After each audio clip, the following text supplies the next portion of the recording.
하나님 말씀은 사무엘상 22장 6절로 23절 말씀입니다. 내 아버지 집의 모든 사람이 죽은 것이 나의 탓이로다.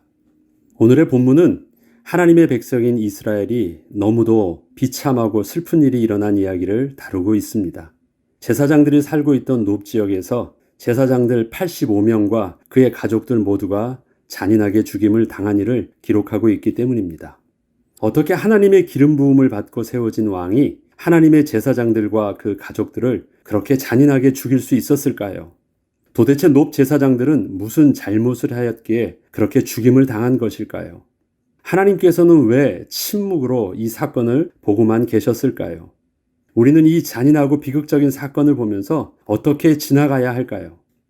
이 일이 이방 나라와의 전쟁에서 일어났다고 해도 슬픈 일인데 하나님이 친히 왕 되신 이스라엘 땅에서 하나님께서 친히 기름 부어 세우셨던 그 왕의 명령에 의해서 한 명도 아닌 놉 지역에 사는 하나님의 제사장들 모두에게 일어난 일이었기에 더더욱 가슴이 아픈 것이고 많은 의문과 질문을 하게 된 것입니다. 그렇다면 실제 외부적으로 드러난 사실부터 하나씩 확인해 보겠습니다. 다윗은 지난날 홀로 사울왕을 피해 정신없이 도망을 가던 중 제일 먼저 놉 지역에 있던 제사장 아히멜렉에게 가서 당장에 필요한 음식과 무기를 구하게 되었습니다. 다윗은 이때 아히멜렉이 자신과 대면할 때 두려워하며 떠는 것을 보았지만 그저 모른 척하며 자신이 필요하는 것을 다 달라고 요청을 하였던 것입니다. 이때 아히멜렉은 다윗에게 뭔가 문제가 발생한 상황임을 어느 정도 눈치는 챈 듯 했지만 다윗에게 어떤 것도 묻지 않았고 그저 다윗이 원하는 대로 다 들어주었습니다. 다윗도 이러한 아히멜렉에게 자기의 사정을 정확하게 말하여 주지 않았고 사울왕의 은밀한 명령을 수행 중이라는 거짓말로 제사장 아히멜렉을 안심시켜 주었습니다. 마침내 아히멜렉은 다윗이 요구한 대로 성전에 거룩한 떡을 주었고 성전에 보관되어 있던 골리앗의 칼까지 넘겨주었습니다. 그런데 이렇게 아히멜렉이 성전에서 다윗을 도와준 일들은 자기 나름대로는 충분히 변명이 가능한 이유들을 가지고 있었으나 그 아히멜렉의 변명은 반대로 사울 입장에서 본다면 그 해석에 따라 반역자를 도운 심각한 행동으로 비춰져서 사울왕이 제사장들을 모두 죽일 수 있게 하는 합당한 명분이 될 수도 있었던 일이었습니다. 과연 사울, 다윗, 아히멜렉 중 누가 잘못한 것이고 누가 옳은 것일까요? 다윗 입장에서 본다면 분명 사울이 잘못한 것이고 사울 입장에서 본다면 그것은 분명 아히멜렉은 죽어 마땅하다고도 말할 수도 있을 것입니다. 그러나 아히멜렉 입장에서 본다면 너무도 억울하다고 말할 수밖에 없던 일이기도 했습니다. 그렇다면 하나님 입장에서 볼 때는 어떠할까요? 하나님은 다윗의 편이실까요? 사울의 편이실까요? 우리는 단순히 어느 누구의 잘잘못을 가려서 지금 하나님의 통치하시는 왕국에서 일어난 사건을 판단하려 하기보다 먼저 이 모든 것을 침묵하시면서 허용하신 하나님의 뜻을 겸손하고 정직하게 물을 수 있어야 합니다. 하나님은 다윗이 사울왕을 피해 제사장을 찾아갔을 때 하나님의 뜻을 묻기를 원하셨을 것입니다. 만약에 다윗이 제사장 아히멜렉에게 가서 하나님의 뜻을 물으려 했다면 다윗은 먼저 자신의 상황을 사실대로 말을 해야만 했을 것입니다. 그리고 그렇게 자신의 처한 상황을 말해 주었다면 제사장 아히멜렉은 떡과 칼이 아닌 다른 거룩한 영향력을 다윗에게 줄 수 있었을지도 모릅니다. 그러나 다윗은 처음부터 하나님의 뜻을 물으려 성전으로 간 것이 아니었고 단지 육신의 필요를 얻고자 간 것이었기에 성전에서 하나님을 만나지 못했습니다. 비록 성전에 들어가 하나님의 사람을 만났어도 하나님의 도우심과 하나님의 음성을 들을 기회를 스스로 놓친 것이었습니다. 그리고 제사장 아히멜렉은 다윗이 와서 음식과 칼을 요구했을 때 다윗의 그 말과 행동이 분명히 정상적이지 않음을 어느 정도는 알았지만 그러한 다윗의 요구에 대하여 스스로 모른 척하며 주어서는 안 될 것임에도 불구하고 나름의 가능할 수 있는 이유를 먼저 말해주면서 다윗에게 칼을 주기를 주저하지 않았습니다. 결국 아히멜렉은 제사장으로서 다윗에게 정말 주어야 할 거룩하신 하나님의 말씀을 주지 못하였습니다. 또한 사울왕은 하나님께서 왕으로 세우사 그 직분을 감당케 하신 하나님의 뜻을 완전히 잃어버렸습니다. 그는 하나님께서 위임하신 왕의 권세를 스스로 하나님 앞에서 제한했어야 했는데 스스로 하나님을 대적하는 일에 그 왕권을 사용하기를 주저하지 않았습니다. 그는 지금 하나님께서 주셨던 왕권을 자기 스스로 안 뺏기려고 다윗을 찾아 죽이려고만 하고 있었고 그렇게 다윗을 찾던 중에 다윗을 도운 아히멜렉에 관해서 듣게 되자 그 일가의 모든 제사장들까지 모두 죽이는 일을 서슴없이 하고 있던 것입니다. 이때의 신하들은 아무도 제대로 된 보고나 왕의 판단에 올바른 길을 제시해주는 자가 아무도 없었습니다. 모두 다 자기의 위치에서 자기가 해야 될 일들을 하나도 하고 있지 못했습니다. 그때 이방인이었던 도액은 저들의 중앙에 서서 완전히 하나님의 나라를 완전히 자기 의대대로 뒤집어 버렸던 것입니다. 제사장 85명이 죽은 것은 이방인 그 도액에 의해서 칼에 죽임을 당했습니다. 도액이 그렇게 칼을 들고 제사장 일가를 완전히 죽이면서 휘젓고 다니고 있는데도 아무도 제재할 수 있는 자가 없었던 것입니다. 우리는 오늘의 이러한 비참하고 끔찍한 사건 앞에서 현재 하나님의 왕국에 거룩하신 하나님의 권위와 영적 시스템이 전혀 작동치 않고 있음을 볼 수 있어야 합니다. 모두 다 자기의 위치를 잃어버린 것입니다. 만약에 이 중에 단 한 사람이라도 깨어 있었다면 이렇게 하나님의 나라가 말도 안 되는 수치와 비극을 당하지 않아도 될 것이었습니다. 우리는 사무엘서를 시작하면서 하나님의 말씀과 계시가 전혀 없고 영적인 지도자가 무기력한 시대에 아이를 낳지 못해 사회적으로는 무시만 당하고 있던 그 한 여인의 기도를 통하여 하나님의 성전의 기능이 회복되는 모습을 사무엘상 1장을 통해서 보았습니다. 또한 영적으로 무기력했던 제사장 엘리의 그 두 아들이 제사장으로 있으면서 그렇게 성전을 더럽혔어도 홀로 성전을 지키던 어린 사무엘을 통하여 하나님의 말씀이 다시 회복되는 통로로 쓰임받게 되는 그 역사도 보았습니다. 이스라엘의 모든 장로들과 지도자들 또 백성들이 다 우상 숭배를 하고 있던 시기에도 홀로 하나님의 말씀을 묵묵히 전했던 그 사무엘을 통하여 하나님은 미스바에 이스라엘의 영적 각성 운동이 일어나므로 정치 군사적으로 이스라엘에 평화가 오게도 하셨습니다. 비록 이스라엘이 세상 왕들처럼 눈에 보이는 강력한 왕을 원해서 사울을 왕으로 세웠지만 이스라엘의 실질적인 영향력은 당시 아무 존재감도 없던 목동 다윗을 통하여 하나님 나라의 왕권을 드러내 보이셨습니다. 이렇듯 하나님 나라의 통치는 눈에 보이는 힘있고 자격 있는 뭔가 특별한 사람들을 통해서 지켜지고 역사가 이루어진 것이 아니었습니다. 우리의 왕 되신 하나님께서는 당신의 백성을 통하여 하나님 나라의 통치를 이루어 가실 때 어느 누구든 하나님의 역사의 통로로 쓰임받는 하나님의 백성을 통하여 그 뜻을 이루어 가셨습니다. 주목할 것은 하나님 나라의 공동체 전체가 모두 그 한 사람을 통하여 하나님의 은혜의 통치를 경험하게 되었다는 것입니다. 그가 이름 없는 여인이든 제사장을 섬기든 어린 아이든 들에서 양을 치던 목동이든 상관없이 하나님은 누구든 깨어있는 그 한 사람을 통하여 하나님 나라의 영적 시스템 전체를 회복시켜 주셨던 것입니다. 그렇다면 오늘의 본문으로 다시 돌아와서 다시 한번 살펴보겠습니다. 만약에 다윗이 하나님의 뜻을 구할 수 있었다면 성전에서는 어떤 일이 일어났을까요? 만약에 제사장 아히멜렉이 갓 선지자처럼 다윗에게 하나님의 뜻을 말해줄 수 있었다면 어땠을까요? 만약에 사울왕이 하나님께서 주신 그 왕의 권세를 겸손히 하나님 앞에서 사용했더라면 어떠했을까요? 왕의 신하들이 왕의 명령에 스스로 숨지 않고 아니라 올바로 직언을 할 수 있었더라면 어땠을까요? 그때 과연 도액과 같은 자가 나타나서 그렇게 겁도 없이 하나님의 백성을 그렇게 칼로 도륙하며 하나님의 성전을 그렇게 휘젓고 다닐 수 있었을까요? 우리는 어느 누구의 잘잘못을 따져서 한 사람의 희생양을 찾으려 하기보다는 하나님이 세우신 거룩한 공동체가 온전히 지켜지지 않는 데 있어서 스스로 우리 자신의 모습을 볼 수 있어야 합니다. 어느 한 명이라도 온전히 깨어 있다면 이러한 비극적이고 수치스러운 사건은 일어나지 않을 것이기 때문입니다. 지금 다윗은 사울왕을 피해 이방나라 블레셋을 거치고 아둘람 동굴을 거치고 모아방 밑에서 잠시 피해 있다가 갓 선지자의 말씀에 따라서 하나님의 뜻을 순종함 가운데 다시 이스라엘의 유다 지역으로 돌아와 있는 상태입니다. 사실 도망갈 때의 상황보다 더 나아진 것이 없이 오히려 사울에게는 완전히 반군의 지도자가 된 모습으로 다시 들어오게 된 것입니다. 더 어려워진 상황인 것입니다. 그러나 비록 지난날 도망 나갈 때 두려움에 떨며 행하였던 자신의 실수가 있었고 이 때문에 이방 나라에서 겪었던 부끄러운 일들도 있었지만 지금은 다시 새롭게 시작할 수 있는 영적 준비가 된 상태로 돌아오게 된 것입니다. 상황은 달라지지 않았습니다. 그러나 다윗 자신의 영적인 상태는 안정감과 하나님 앞에서 새로운 시작할 수 있는 그 믿음을 가지고 돌아오게 된 것입니다. 그리고 이렇게 결단하고 돌아오자마자 다윗이 처음으로 접하게 된 소식이 바로 오늘의 본문, 자신을 도와주었던 그 아히멜렉 가문 모두가 몰살당했다는 소식을 처음으로 접하게 된 것입니다. 마음을 먹고 돌아왔어요. 그런데 듣는 소식이 어때요? 더 큰일 날 소식을 듣게 된 거예요.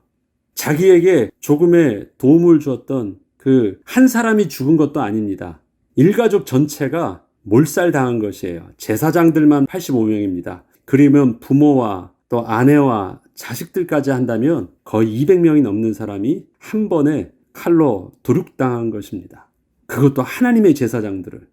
이거를 다윗이 들었을 때 얼마나 충격을 받았겠습니까? 다윗은 이때 도망 나온 유일한 생존자 아히멜렉의 아들 그 아비아들에게 이런 말을 합니다. 다윗이 아비아들에게 이르되 그날에 에돔 사람 도액이 거기 있기로 그가 반드시 사울에게 말할 줄 내가 알았노라. 내 아버지 집의 모든 사람이 죽은 것은 나의 탓이로다. 그때 자기는 알았지만 그건 모른 척하고 자기가 지금 너무 급했기 때문에 그렇게 떡을 구하고 그렇게 칼을 구했다라는 것입니다. 예상치 못했던 일들은 아니었는데 그게 드디어 터진 것입니다. 근데 그때는 그것을 자기 하나 목숨 때문에 그냥 모른 척하고 도망갔었는데 그 결과가 너무도 비극적인 결과를 맞이한 것입니다. 다윗은 이렇게 고백하며 지난날 자신의 실수를 사과하였고 스스로 하나님 앞에서 부끄러움을 넘어서 지난날 자신의 불신앙과 그 어리석음에 대하여 뼈저린 깊은 후회와 반성을 하고 있는 것입니다. 너무도 비극적이고 그 처참한 일이었지만 그렇다고 주워 담을 수도 없는 일에 대하여 다윗은 바로 그 자리에서 다시 시작할 수밖에 없었던 것입니다. 다윗은 아비아달에게 그 다음으로 이렇게 고백하며 새로운 시작을 다짐합니다. 두려워하지 말고 내게 있으라. 내 생명을 찾는 자가 내 생명도 찾는 자니 내가 나와 함께 있으면 안전하리라 하니라. 다윗의 이러한 고백은 사실 아비아달에게 하는 것이 아니었고 하나님 앞에서 자기 스스로에게 다시는 자신의 불신앙과 두려움으로 인하여 하나님의 백성이 그렇게 비참한 결과를 맞이하지 않게 하겠다고 하는 자신의 믿음의 고백이요 결단이었습니다. 두려워하지 말라. 지금 떨면 다윗이 더 떨어요. 다윗이 이젠 400명과 함께하고 있으니까 사울왕이 만만하게 자기를 그렇게 함부로 할 수 없다라고 믿고 있는 것입니까? 그런 거 아니에요. 더 떨고 있어요. 들어오지 않았으면 하는 유다 땅으로 들어와 있잖아요. 사울과 어떻게 정면으로 붙을 수 있습니까? 더 떨 수 있어요. 그리고 자기의 이 처절한 모습도 있어요. 그런데 아비아달에게 두려워하지 말라고 하는 것입니다. 그것은 뭐예요? 하나님께서 자기에게 들려주시는 그 하나님의 음성을 듣는 것입니다. 두려워하지 말라는 하나님의 음성을 듣는 것입니다. 그리고 스스로 하나님 앞에서 더 이상 두려움으로 인하여 불신앙의 선택을 하지 않겠다고 하는 정직한 결단과 고백을 그렇게 하는 것입니다. 나와 함께 있으면 안전하리라는 그것은 다윗과 함께 하는 것이 아니라 다윗과 함께 하신다고 약속하셨던 그 하나님 안에 있으면 안전하겠다라는 그 고백을 다윗이 아비아들에게 들려주고 있는 것입니다. 하나님께서는 지금 이스라엘을 하나님 나라의 모델로 세워 나가시고 있습니다. 하나님께서는 다윗에게 일어나고 있는 그 사건들을 통하여 하나님 나라의 백성으로서 왕은 어떠한 모습으로 그 권위를 사용해야 하며 제사장과 레위인 그리고 선지자의 직분은 어떻게 감당해야 하고 백성들은 어떠한 모습으로 섬겨야 하는지 하나님은 하나하나를 가르쳐 주시고 있는 것입니다. 사무엘서는 한나, 엘리 제사장, 사무엘, 사울, 다윗 등의 이야기들을 통하여 왕 되신 하나님께서 그의 백성된 이스라엘에게 하나님 나라의 참된 모습은 어떠해야 하는지 계속해서 그 모델을 제시해 주시고 있습니다. 한나가 성전에 나아가 기도할 때 한나를 축복해 주었던 엘리 제사장은 그렇게 영성 있던 온전한 제사장이 아니었음에도 불구하고 하나님께서는 제사장 엘리의 축복으로 한나가 아들을 낳게 하여 주십니다. 엘리 제사장이 영성 있는 사람이 아니었잖아요. 그런데 어떻게 그 제사장이 축복하였는데 그 축복의 기도로 아들을 낳게 되었을까요? 또한 사무엘은 하나님의 말씀에 무관심하고 우상숭배에 빠져있던 이스라엘 백성들에게 하나님의 말씀을 전함으로 백성들에게 영적 각성을 일으켰던 선지자였습니다. 사무엘 한 사람의 깨어있는 기도와 말씀은 이스라엘 전체를 영적으로나 군사적으로 이스라엘의 평화를 얻게 하였습니다. 모든 이스라엘 전체가 바알과 아스타롯을 섬길 때였습니다. 하나님의 이상이 없을 때였습니다. 그리고 언약궤도 성전에 있지 않고 따로 한 곳에 보관되어 있었을 때입니다. 유일하게 한 사람 사무엘 하나, 그런데 그 사무엘을 통해서 이스라엘에 진정한 평화가 오게도 하셨습니다. 이스라엘은 위대한 왕을 세워 더욱 든든한 나라가 서기를 원하므로 사울 왕을 세웠지만 이스라엘의 실제적인 구원은 목동 다윗을 통하여 이루어졌습니다. 아이를 낳지 못해서 실제로 사람들에게 무시를 당하던 여인 한나, 어린 사무엘, 목동, 다윗, 이들의 공통점은 모두 저들에게 어떠한 것을 기대할 수 있는 그 내재된 가능성이 있어서 저들이 그렇게 쓰임받은 것이 아니라는 점입니다. 저들은 보이는 대로 그렇게 별로 존재감이 없는 자들이었습니다. 그런데 하나님께서 저들과 함께 하사 하나님의 뜻을 저들을 통하여 이루신 것이었습니다. 하나님 나라의 공동체 안에서 일어나는 문제는 어느 누구의 일방적인 책임을 물을 수 없습니다. 누구 때문에 안 된 것이 아닙니다. 그 이유는 어느 누구든 생명 있는 자가 한 사람이라도 있다면 그 생명 있는 한 사람으로 인해서 공동체는 죽지 않기 때문입니다. 각자의 맡은 바 직분을 온전히 성실하게 감당할 때 거룩한 공동체는 그렇게 지켜질 것입니다. 만약에 왕이 잘못을 해도 백성이 살아 있었다면, 제사장이 타락했어도 기도하는 한 사람이 성전에 있다면, 아무도 지금 이 상황에서 일어나는 영적 사실을 보지 못해도 분명한 하나님의 소원을 아는 그 한 사람만이라도 있다면 하나님께서는 저들의 신분, 나이, 능력, 위치와 상관없이 깨어있는 그 한 사람을 통하여 하나님의 거룩한 공동체를 그렇게 지켜주실 것입니다. 하나님께서는 우리를 부르실 때 분명하게 복의 근원으로 부르셨습니다. 예수 그리스도의 십자가의 죽으심을 통하여 우리를 모든 생명을 살릴 수 있는 그 생명 있는 한 사람이 되게 하여 주셨습니다. 하나님께서는 나 하나로도 충분하다라고 말씀을 하십니다. 나의 능력과는 상관없이 하나님이 나를 사용하셔서 당신의 능력이 드러나게 하실 것이기 때문입니다. 오늘 우리의 가정과 교회를 향하여 지난날 다윗이 했던 고백처럼 두려워하지 말고 내게 있으라. 내 생명을 찾는 자가 내 생명도 찾는 자니 내가 나와 함께 있으면 안전하리라는 이 고백의 주인공으로 저와 여러분이 서길 축복합니다. 다윗은 이 고백에 앞서서 현장을 통해서 또 공동체의 그 모습을 보고 이스라엘의 모습을 보면서 이렇게 먼저 고백을 했습니다. 그렇게 된 것은 나의 탓이었다. 내가 두려워했고 내가 불신앙은 나의 탓이었다. 그런데 이제는 두려워하지 말라. 하나님과 함께 있으면 안전할 것이야. 우리가 하나님 앞에서 이 고백을 할 수 있어야 됩니다. 누구 때문에 안 돼. 우리 가정의 모습도 이 나라의 모습도 저 한 사람만 없으면 다 잘 될 것 같습니까? 아니에요. 생명이 있는 내가 생명의 비밀을 온전히 드러나지 못한 것, 나의 탓이로다 고백을 하고 이제는 안전하리라 그렇게 고백할 수 있는 믿음의 고백과 신앙의 결단이 있다면 하나님은 그를 통해서 마침내 하나님의 회복을 시작하여 주실 것입니다. 그 복의 근원, 그 회복의 근원에 저와 여러분이 주인공으로 사용되는 은혜가 있길 주 이름으로 축복합니다. 기도하겠습니다.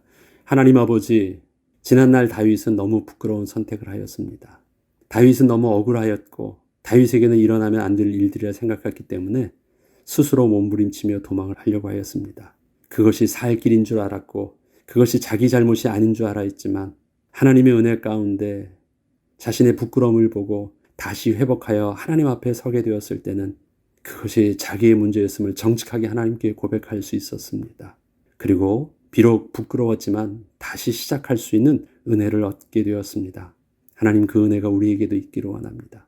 그 회복이 우리의 회개요 또 우리의 회복의 은혜가 되길 원합니다. 그래야 해서 우리를 통해서 안심하여 다시 또 시작할 수 있는 복의 근원이요 회복의 시작으로 쓰임받기를 소원합니다.